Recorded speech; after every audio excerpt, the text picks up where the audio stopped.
Trader with Mo Kelly on KFI AM 640. We're live everywhere on the iHeartRadio app. Let me tell you about Fawn Davis. He's been on the show a few times before, but I got to remind people how big a deal he is. He's the founder of Fonco and creative director. He was a celebrity judge on ABC's BattleBots, an instructor at the Stan Winston School on shows including Superfan Builds, Nerd Alert, Cake Masters, Starter Kit, Painters Guild, and Adam Savage's Tested. But wait, there's more.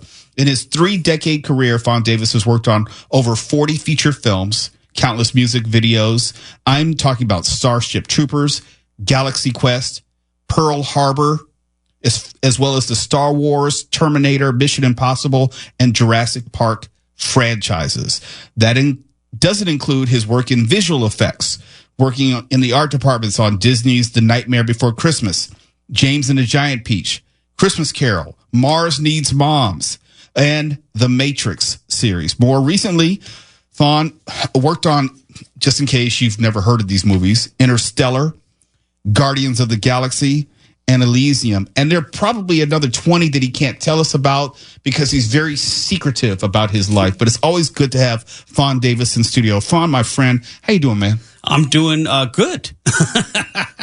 I say that nervously because the entertainment industry is like a roller coaster, as always. Well, I know this. The entertainment industry is always a reflection of how we feel about the economy. Not how it is, but how we feel. If we're nervous about the economy, then a lot of companies will start to contract. They may lay people off, having nothing to do with the actual economic climate. But we know that entertainment usually is where we spend our disposable income. Yes. And if we're worried about the economy, we're going to spend less. Yeah. Yeah. And it's also right now, it's been all over the news about the union negotiations that have been happening for like a year and a half now has affected a lot of what we do.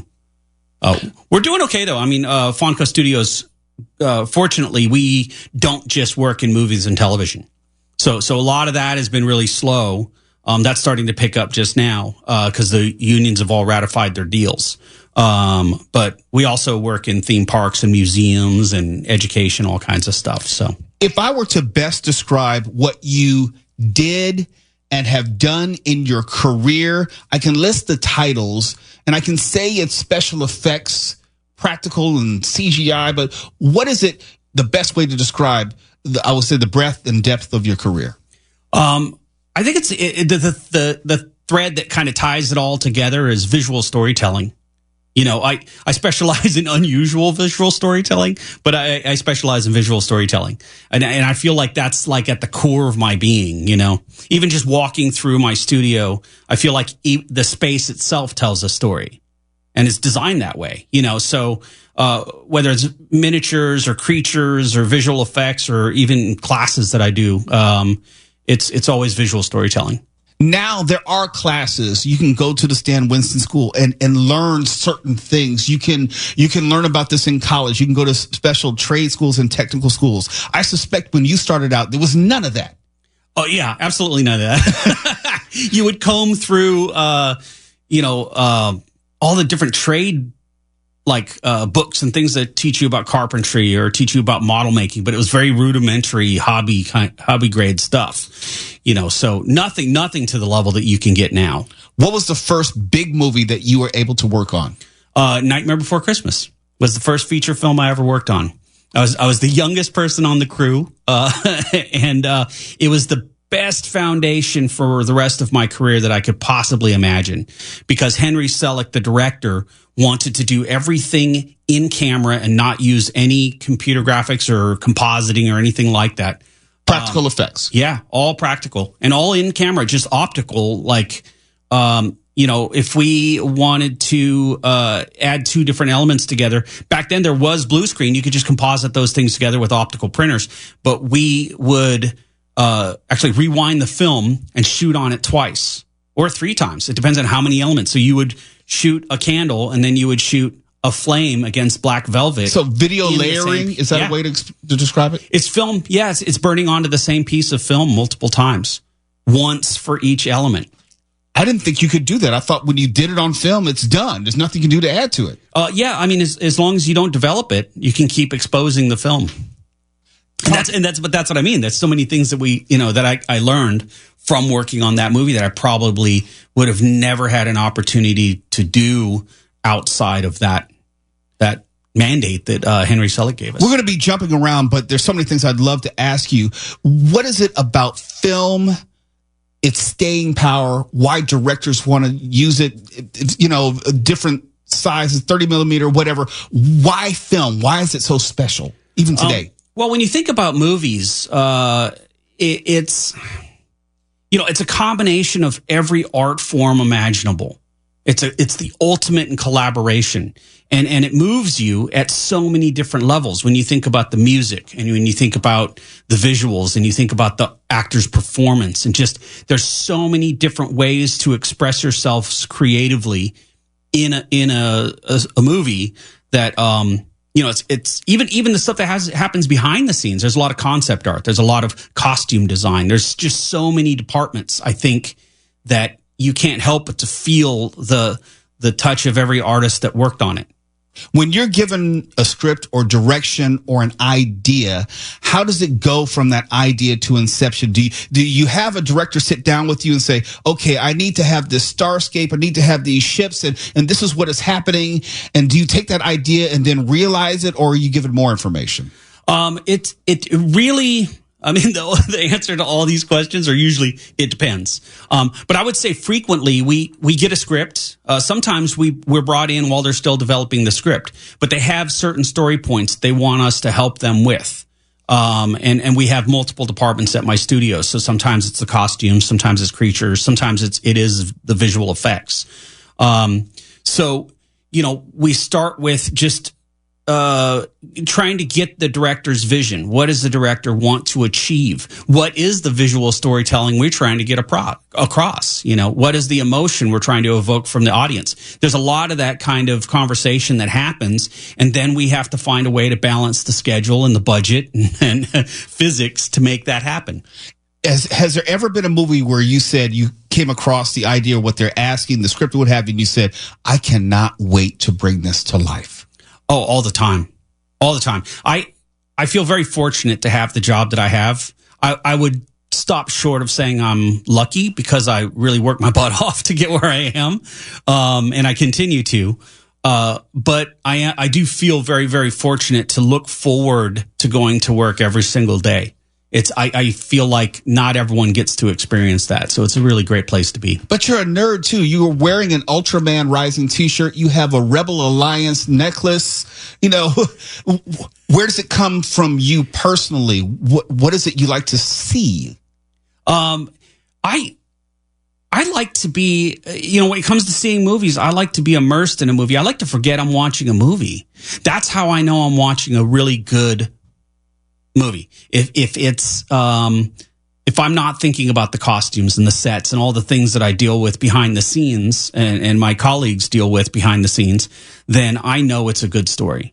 I know for me, when I'm listening to the radio, it's hard for me to not listen to it as a radio professional.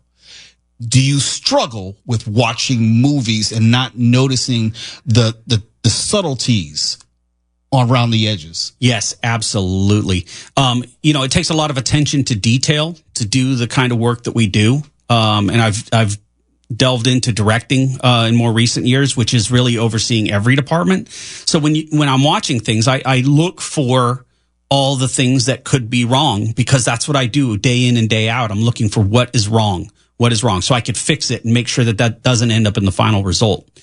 So if there's something wrong in a movie, I'm going to spot it and it'll take me out of the movie. And that's a bummer, because I do go see things that I really want to enjoy.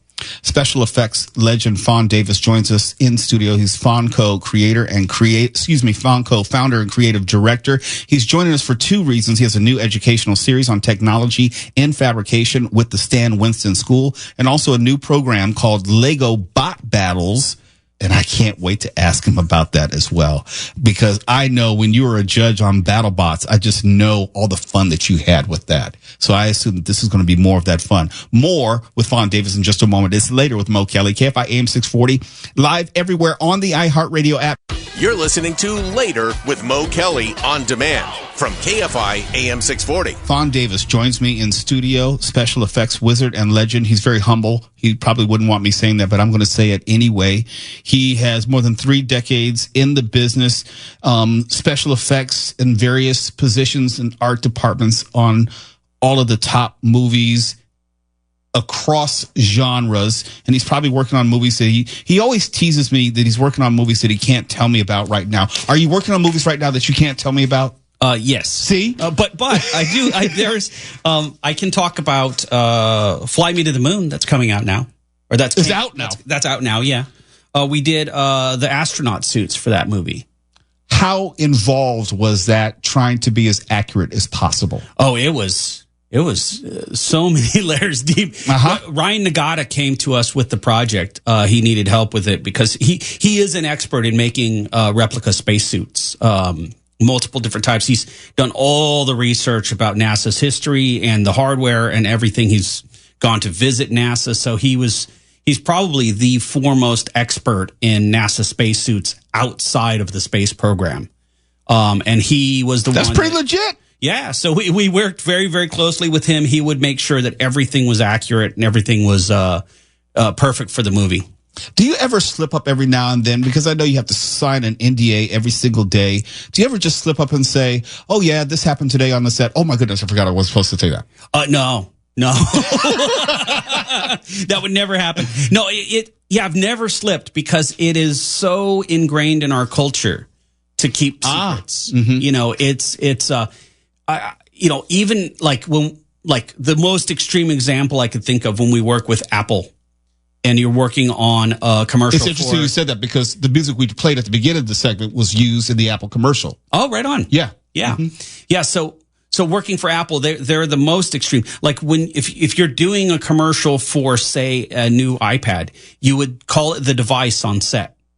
You would never refer to it by its name so that when you go out to lunch, if someone is eavesdropping on your conversation, you don't slip and say anything about the device.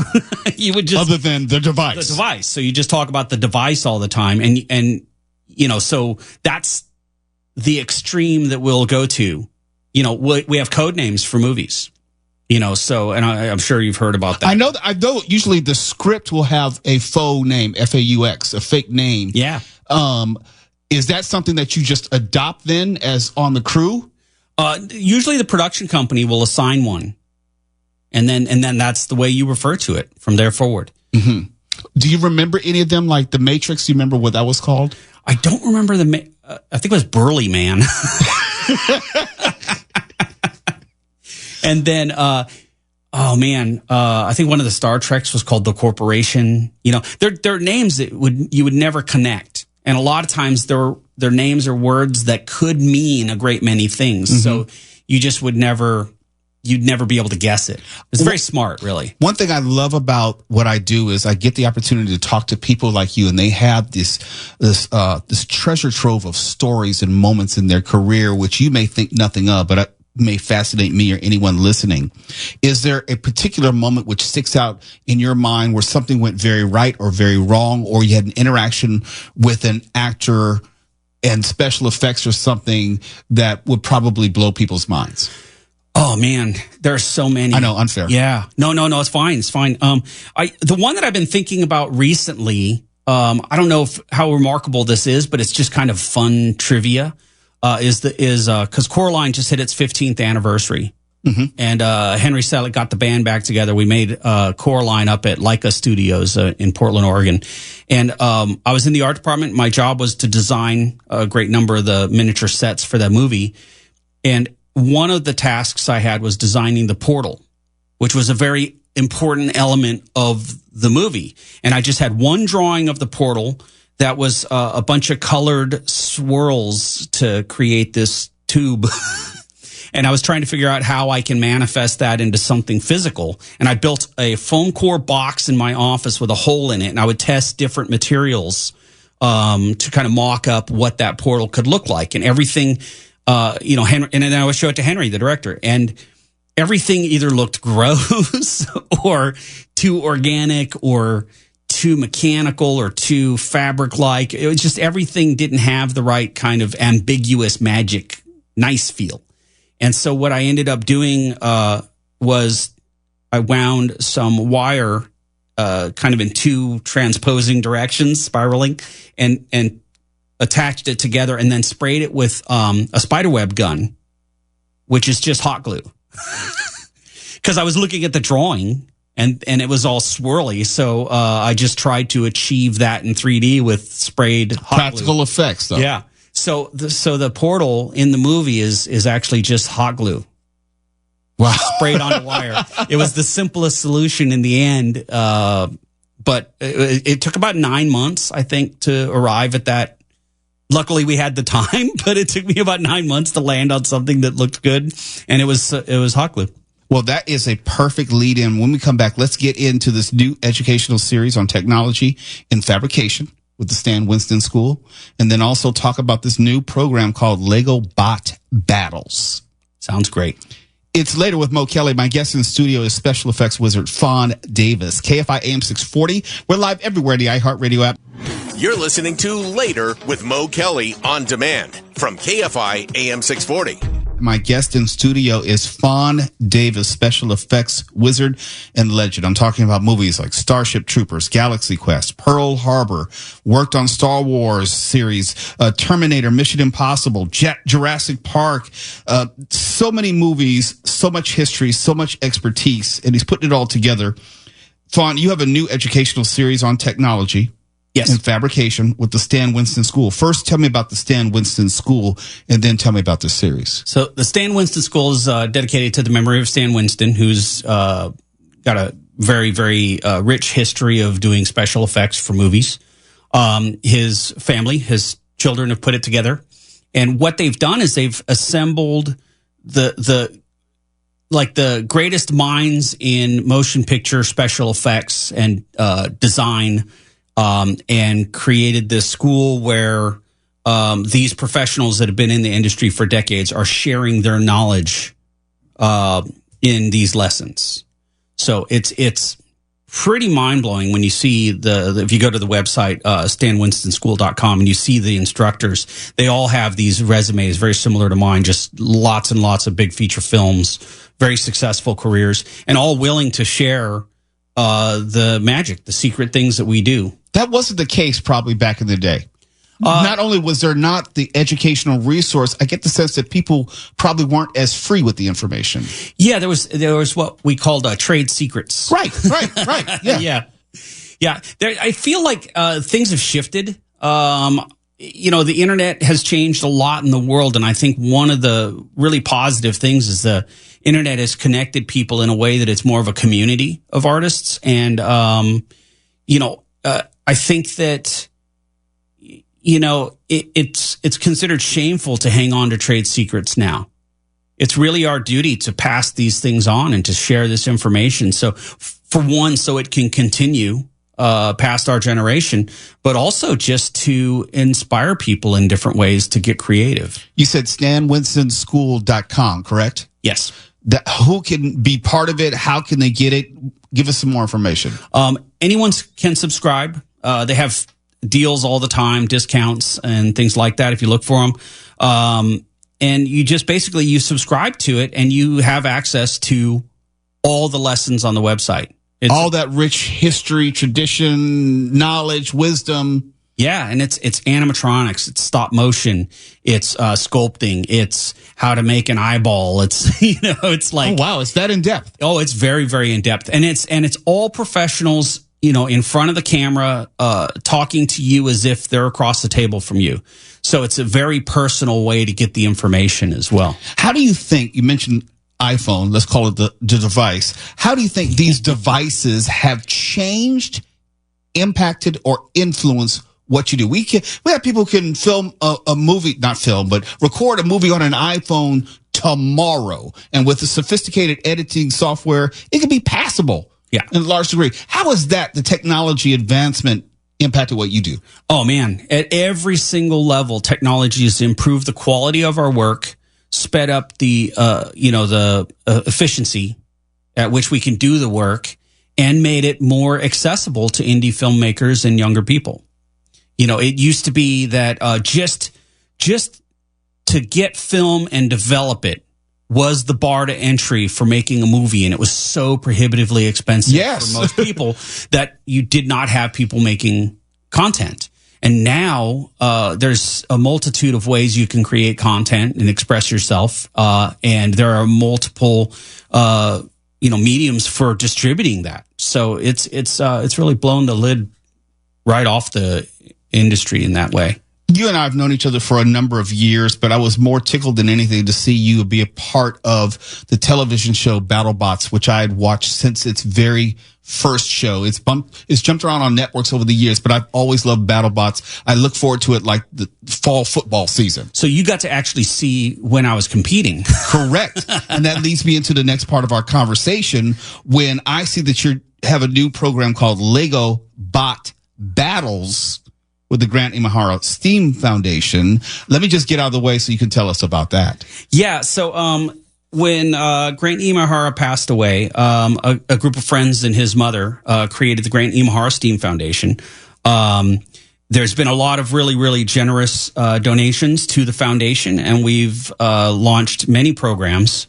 The two newest is actually Lego Bot Battles, which is probably the most exciting, and then STEAM Star, which is another it's a way to connect young kids with STEAM education to get them excited about careers in engineering and different areas of that, different, I guess, fields that use STEAM. Science and technical fields? Yeah, exactly, okay. Yeah. But also creativity, it's the difference between STEM and STEAM, is the art aspect in between. Exactly. And this is all inspired by what Grant Imahara was interested in doing and what he did with his life, So BattleBots is, of course, one of those things that he and I had done together. And this was actually the brainchild of Michael Pearl, the president of the Grant Imahara STEAM Foundation.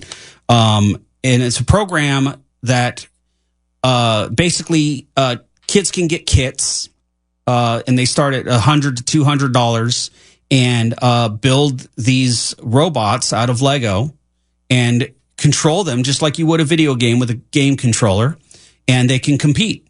And part of what the Grant Imahara STEAM Foundation is doing is sponsoring a lot of the kids that can't maybe afford to get those kits. So if someone wanted to go to grantimaharafoundation.org and donate $100 or $200, they can actually specify that they want to buy a bot kit for students. So it's a really great program. It's a great way to get young kids. We focus on historically underserved communities, but I feel like this particular program and other ones like it really are farther reaching than that.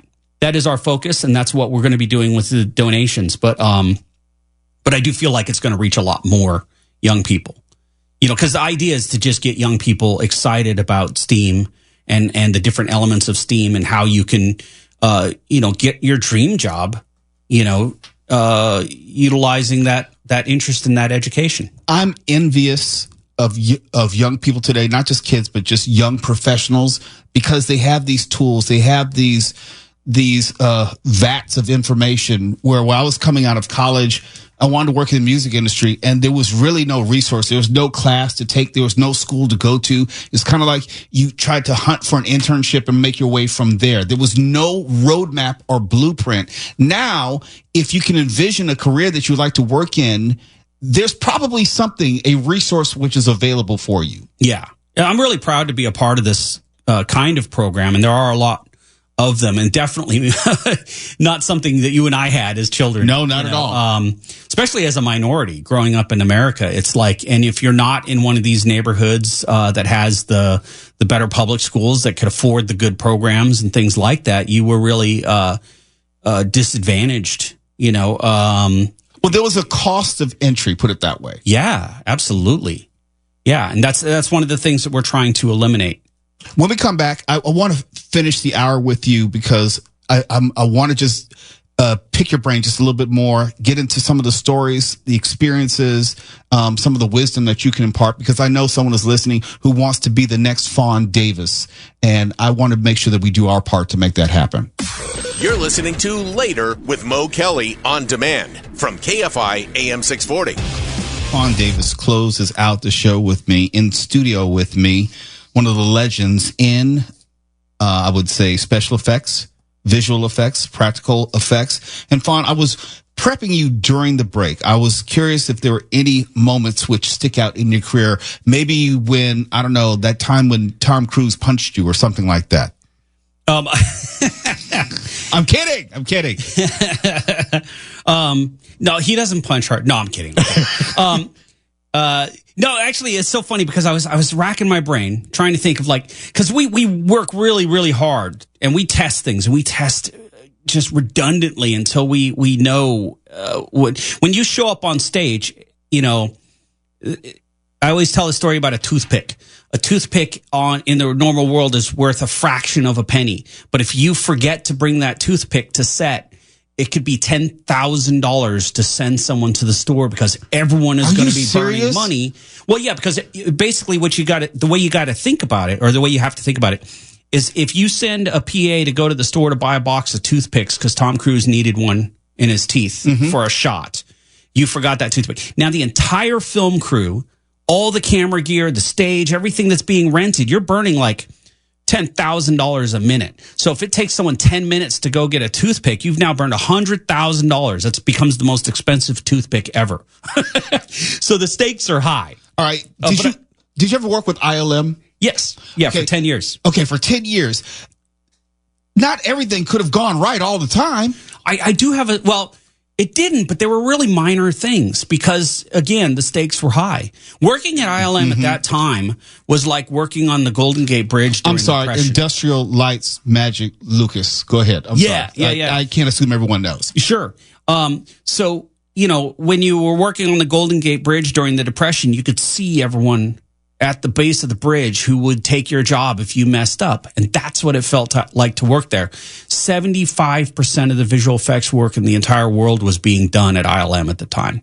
So, yeah, I have a whole a technique that I call failing in private.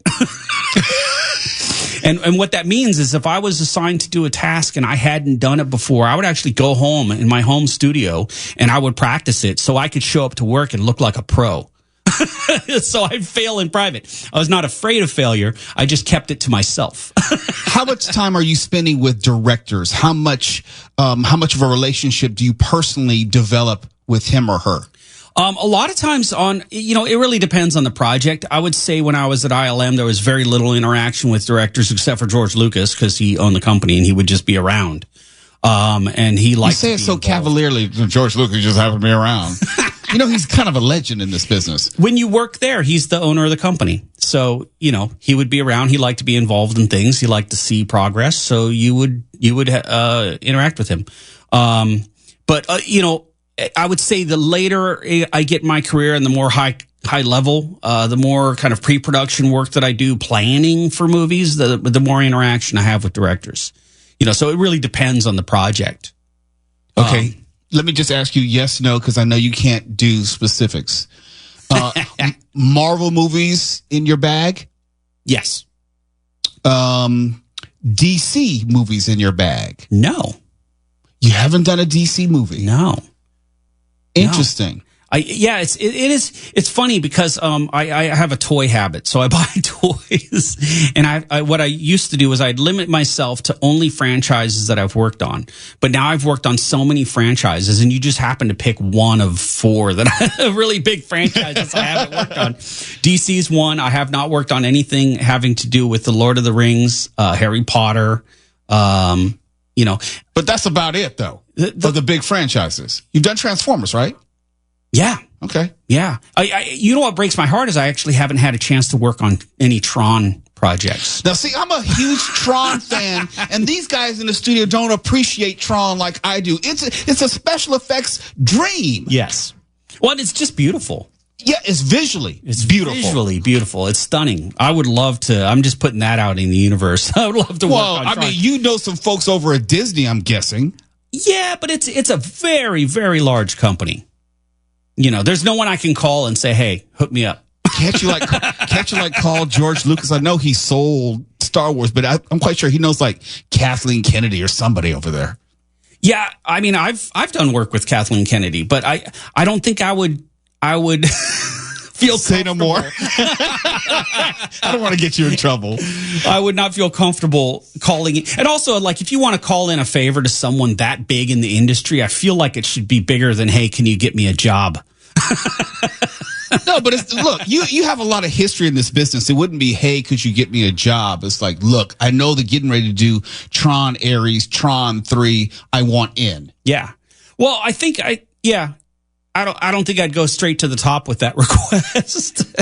And I'm working on it. I'm asking around, but I like to just state it because I was at a convention once and they asked, someone in the audience asked, during a panel, what franchise haven't you worked on that you really wanted to? And I said Godzilla.